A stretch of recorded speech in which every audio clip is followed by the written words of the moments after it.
welcome back to the channel. Today I thought we'd have another brutal honesty chat, this time about pattern testing. Yes, if you've been watching me for any length of time, you'll know that I used to do quite a bit of pattern testing, so I've got a few thoughts on it.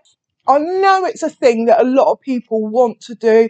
They don't know how to do it, so I'm going to show you or tell you how you can go about doing that.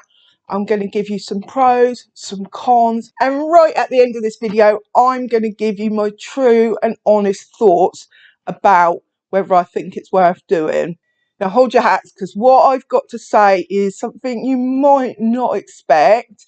I'm just going to be honest, I'm just going to be me, but anything I say is not directed at any individual company. I have very good relationships with the ones that I have pattern tested with, and I'd like it to stay that way.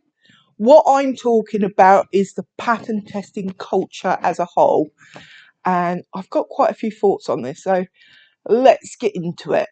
I've moved locations. I've moved the sofa here. It's a lot comfier to sit on this chair, and I feel a little bit more relaxed chatting to you. So I think that's it, but you can see I've got rubbish there. We won't show you that. Let's get chatting. I've written some notes. So I guess the first thing to explain is, what is pattern testing? I'm sure most of you have a basic understanding of what this is, but in case you don't, it's basically when a designer designs a new pattern, they have to have it tested in order to see if it is fit for purpose. So typically a pattern designer will ask those in the sewing community to test that pattern, and in exchange they will give them some fabric, which I've got some thoughts on, but we'll get to that later. Once a designer receives feedback on the pattern, they can then tweak it and get it ready for selling and for making profit. So testing is a really important phase in the whole production for a designer, and that is because if they put patterns out and they haven't tested it on a range of different bodies, then there's going to be lots and lots of problems for the people that purchase the pattern, and it's going to be a far more superior pattern once it's been through a testing period. If you can hear the wind outside, I do apologise. It's very, very windy today. So it is just a very important aspect. Now, I'm not a pattern designer. I don't know all the ins and outs of pattern designing. I only know from my own experience. And that is, from my view, that is what it is. It's a very, very important process for pattern designers if they want a really good product, because we all know people are going to complain if the product isn't up to par. And so this will enable the pattern designer to put out a really good pattern, and it will enable the consumer, the end user, you guys that purchase the patterns, it will enable you to have a really good experience sewing up your pattern. I feel like I'm being a little bit vague here, but we will get into the ins and outs of pattern designing, so stay with me. So let me talk a little bit about my own journey with pattern testing. So I got into pattern testing quite a few years ago, probably around the time that I started my channel actually. I can't even remember who my first pattern test was with, but I've done a number of companies. I've done quite a few of the big companies, probably 7 or 8 pattern companies, I would say, at this point, if my memory serves me correctly. I've had a range of different experiences because each pattern company works very differently in their process. Some will do it over email with you, others set up a separate software that they expect you to use. Some just will go back and forwards quite a few times while you're making it, giving you new updated versions.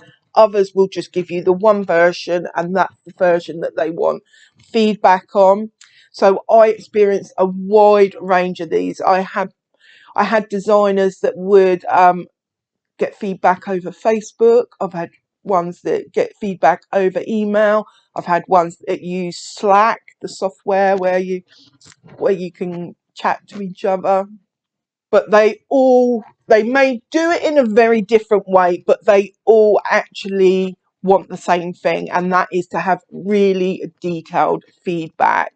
So I would say I've had a really positive experience with pattern. I was going to say pattern drafting. I've had a really positive experience with pattern testing myself. I mean, there's been the odd case where I've got a little bit frustrated if, like, say, I have been sewing a pattern up, and just as I've cut it out or I've started sewing, they've sent me a new version of that pattern that they expect you to do. So that can be a little bit frustrating, but I just would, in that case, I would just persevere with what I had already cut out.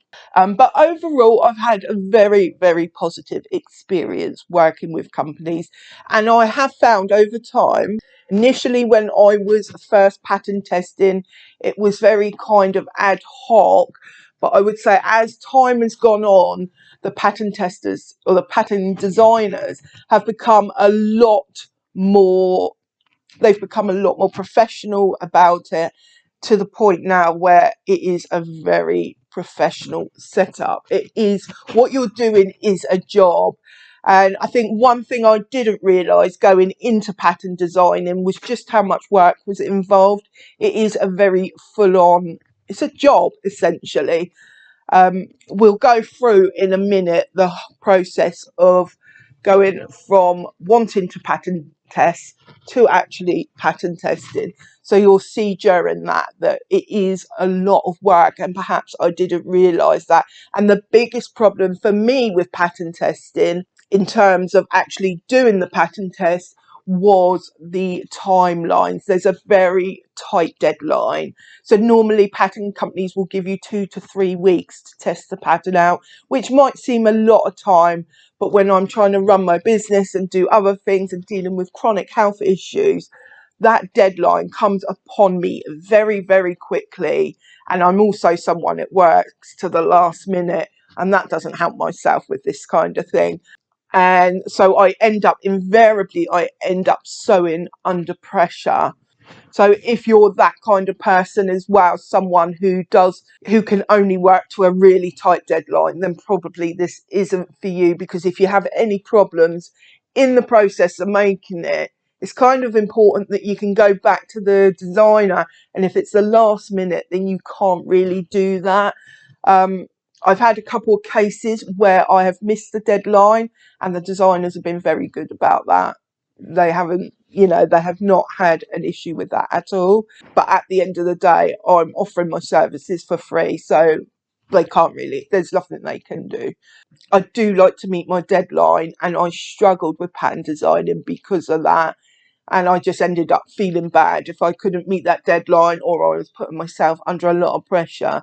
Because I'm the sort of person who will think, oh, it's okay, I've got 3 days to do it yet. And then the next 3 days I'm really ill and I can't do it. And then I'm on a deadline because I'm missing my deadline. So yes, for that reason, pattern designing is not for me. I keep saying pattern design, pattern testing is not for me. But as I say, overall, I've had a really, really good experience. There's been a couple of times where I've gone to actually film myself through the process, but then the pattern hasn't been released, and so I couldn't release my video. And by the time I could release it, it was kind of too late. So that's why you've never actually seen me in the process of doing that.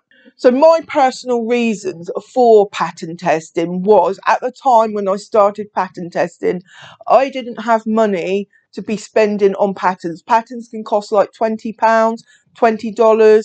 They can cost anything, can't they? From $3 through to like $25.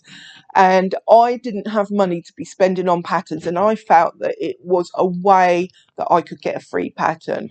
And before I'd done the pattern testing, I thought, this is amazing. I can totally get a free pattern out of this, and it's going to be worth it. It really is. And initially I did think that when I was pattern testing, and I was very happy to just get a pattern out of it, a completed pattern, because often the pattern designer will send you the finalised pattern once it's released. Then I had some other thoughts as time went on, which we will get into my thoughts right at the end of the video, so do stay for that.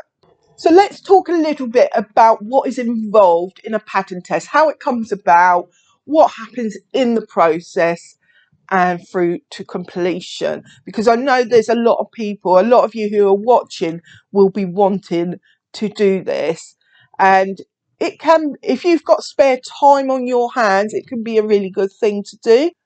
So let me talk you through the process. So I came about my different pattern testing situations very differently for each one. So there's a range of things you can do. So in the first instance, I would say know who you want to pattern test for. That's really important, because I don't think you should pattern test for any old person, because you will be using your fabric and your resources to do this. So choose pattern companies whose patterns you already like, whose patterns you do like to make up. And it does help, although it's not essential, but it can help if you are familiar with that pattern company and the way their instructions are set out. So once you know who you want to work with, keep an eye on their social media, sign up for their newsletters, because they often will make announcements on their social media or through their newsletters, and that's a really good way of letting them know that you are interested when they actually have a pattern to be tested. Another way to get connected with designers is to reach out to a pattern company. If there's a company that you love, just reach out to them and say, I'm interested in pattern designing. Are you taking people on, or how can I get on a wait list? That's another way, and I've done that successfully in the past as well. So there's a range of different ways. You can keep your ears to the ground, or you can reach out to people. And I'm all for being really proactive. So once you're connected with your pattern designer, they've agreed that you can come on board, or they'll put you on their wait list. When they've got a pattern to be developed, they will send you out an email when they're ready to go into pattern testing, and it will have very minimal details. Often there won't be an image, it will just be a description. Sometimes there's an image, but not always. And they'll say, for example, if it was a circle dress, they would tell you it's a circle dress. These are the options, these are different options within the dress. Tell you a bit about it, how much fabric would be required, what type of fabric, that sort of thing, and then ask you to express interest if you want to go ahead. So what you'll do is then you'll send an email back saying, yes, I'm really interested in doing this, or no thank you, or whatever. What they're going to be doing their end is going to be collating all the people that are interested and then allocating the spaces that they have, because often they will not have unlimited spaces. It will be quite a limited amount of spaces, because they are now paying for fabric, which we'll get onto. Once they've allocated their places to people, if you're successful, they will write back and let you know. Also, in that initial email, they will tell you any deadlines that there are, so that you know the time that you've got to play with. So often they'll send that first email a little bit before they're actually going to pattern testing. The pattern testing normally starts a few weeks later. But they, at that initial stage, once they've agreed that you can do the pattern test, they'll often tell you exactly what fabric you need to get, what notions you need to get, so you can collect everything ahead of time, so that when they send you the pattern, you can get moving with it. Some do, if they're really organised. If they're not so organised, then they won't, and you'll find all that out when you get your pattern. So fast forward to the time when they send the pattern out. That will be on the first day of the timeline you've got to complete your pattern. So say you've got a 3-week window, you will get sent that pattern probably on the first day. Sometimes it's a few days before, but usually it's on the first day.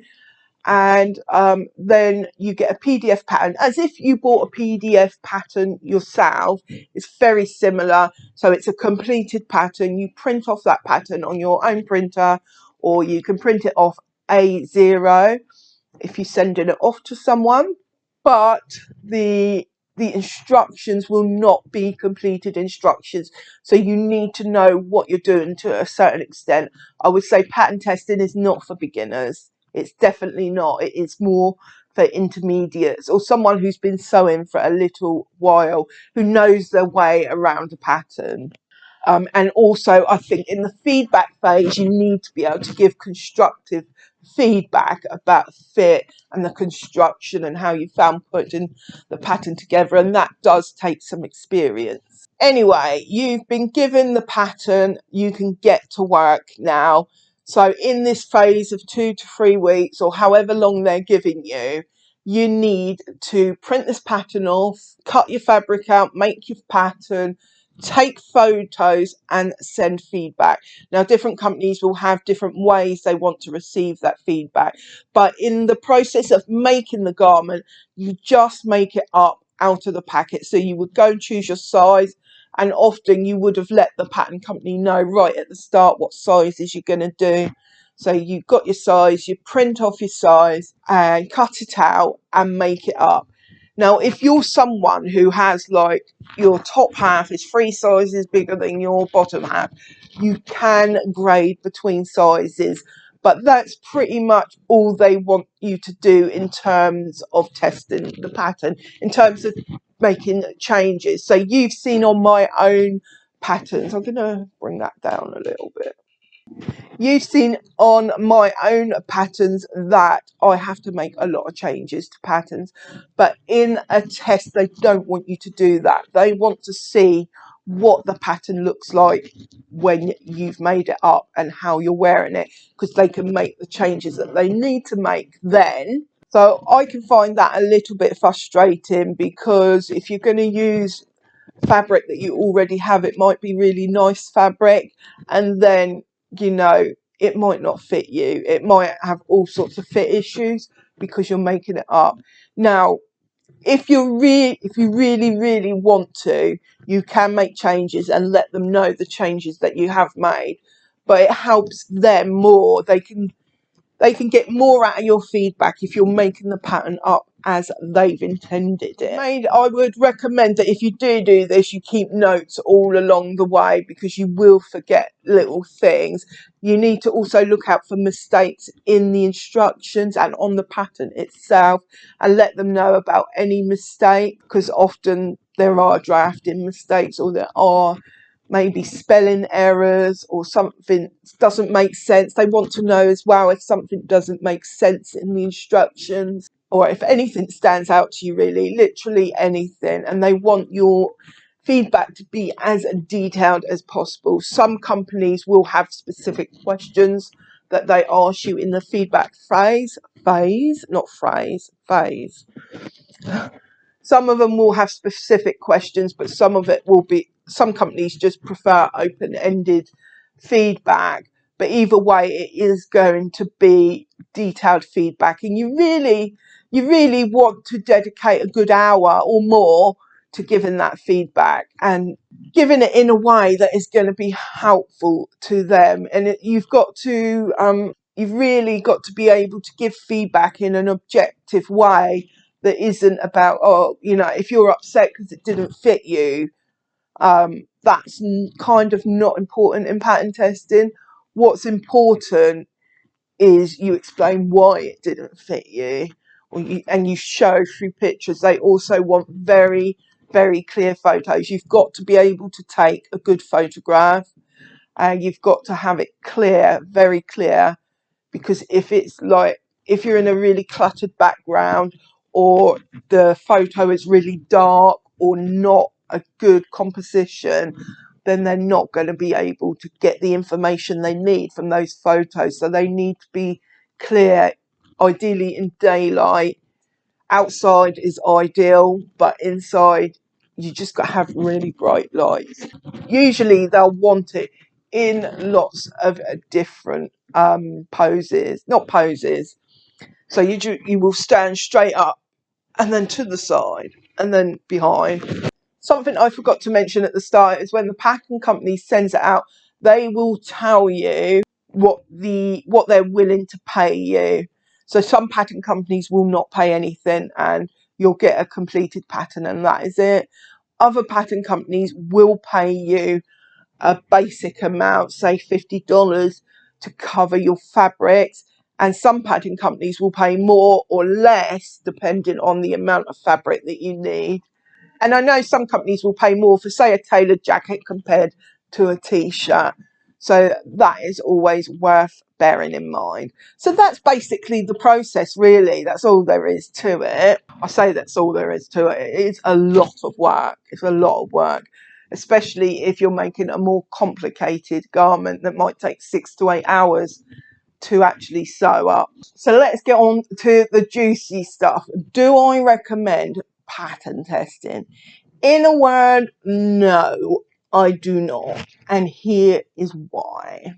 As I mentioned right at the start, this isn't what I'm going to say is not a reflection on any pattern company. I have a very good working relationship with all the pattern companies that I have tested for. I have no issues whatsoever. I need to put that out there. What I'm commenting on is the pattern testing culture as a whole, and how I feel there is a lack of respect for the work that is put in by pattern testers in order for designers to make a profit from their sales. We will get into it. So my first point to make is, as I have explained throughout this video, taking on a pattern test is a lot of work. It is a job in itself. If you was to do it all the time, it would be a job. You know, from printing off your pattern, which takes your own resources, I might add, putting it together, that can be an hour or more, depends how fast you work. And then you've got to source your fabric if you haven't got it already. You've got to cut it out. You've got to sew your garment. You've got to give detailed feedback. You've got to take good photos, which can take a little bit of time to get. You can't always get them straight away. There is a lot of work involved. You are not paid for your time or your expertise.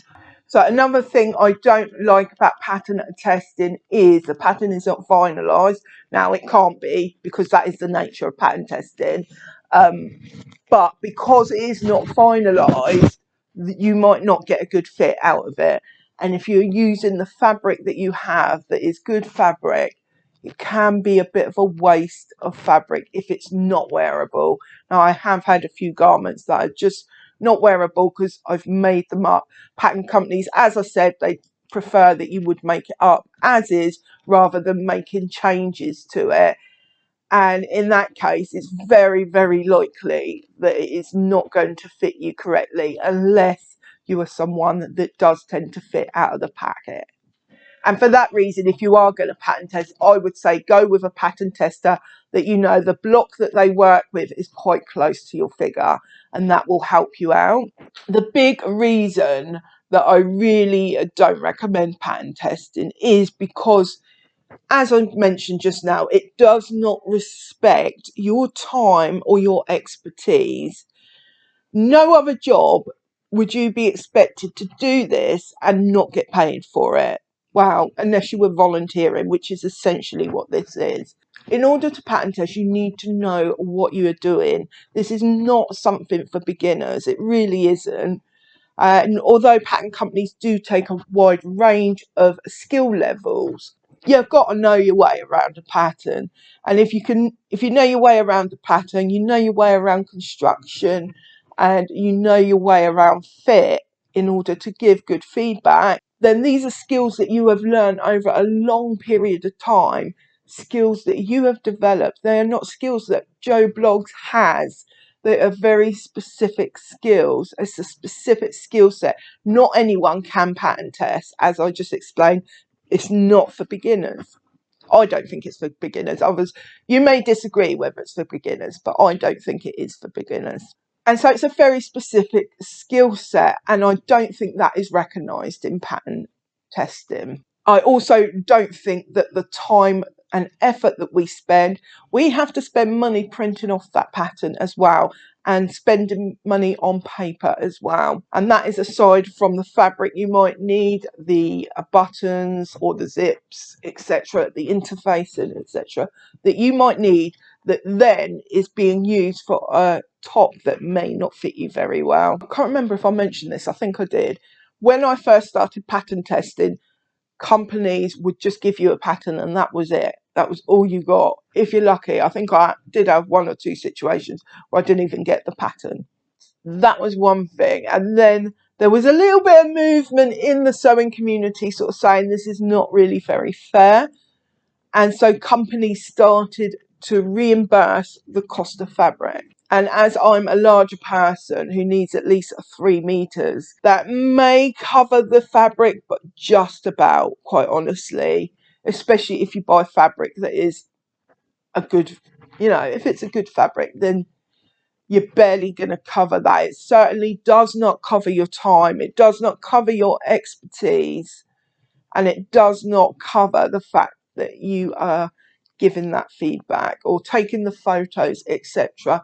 These are all specific jobs. And for that reason, I don't recommend pattern testing. Now, pattern testing companies will come back and they will say they're independent companies and they cannot afford to pay pattern testing. If I'm going to be completely honest in my thoughts, I'm going to say that is not the problem of pattern testers. That is the problem of the designers. The designers are producing a product that they will put for sale, and therefore they need to pay people. They're basically, what they're doing with their pattern testing is they're outsourcing, and they need to pay for that outsourcing. If they wanted to get their pattern grading done, they are not going to say to a pattern grader, I'll give you a free pattern. They're just not. The pattern grader is going to invoice them and they will pay that invoice. And that is because they value that pattern grader's expertise. Now, some designers will pattern grade themselves. But if they're outsourcing, then they will pay what is required. And I think pattern testers should be paid for what they're doing. It's just my view. And I understand that some people want to do it for fun. And if that's you, that's absolutely fine, isn't it? If you want to do that for fun, then you should do that for fun. But I don't think it's not a viable way if you're working within a business model, which I am, because this channel is my business. Initially, I was pattern testing because the patterns were free. I've got to hold my hands up. Sometimes when a request for a pattern test has come in and they've said, we'll pay you $50, I thought to myself, I've got the fabric on the actual shelf. I can make $50 out of this, which is about £35. For me, because I can't work for too long, I can only do about 4 or 5 hours a day. That's 2 days work for me, and I get $35. That's like half of minimum wage at least. But I've been in a very desperate situation where that $50 is going to be really, really helpful. But I have come to the point now where I'm just saying, you're not that desperate that you need to work for nothing. There are other ways to make money. And so that's where I'm at. But I totally understand if you're in that position where you need that $50 and you've got the fabric ready to go, then I totally understand why you would do that. We're kind of enabling the designers, and for that reason, I've decided to stop. Well, not for that reason. There's lots of reasons I've decided to stop. That is one of them. They are my thoughts. Don't come for me. Don't come for me. I know some of you will not agree with me. I would love to know what you think down below. I would ask, just be respectful. There's another aspect to it where some pattern designers will let you earn affiliate links. So if you have a social media following like I do, or like lots of other people do, you can earn from it, and that can be helpful. Although I do think the amount of affiliate percentage that they will give you can be quite low, so you've got to work out whether it's worth it for you or not. But some people make good money from that, so that's always an option. I would be interested to know if you want to do pattern testing, and whether you're going to go ahead and seek out a pattern test. I've done a number of pattern tests. They are on my channel if you want to check them out. You can do that. If you like this video and you did get value from it, do consider purchasing a coffee for me. That really helps. Till next time, happy sewing. Bye for now.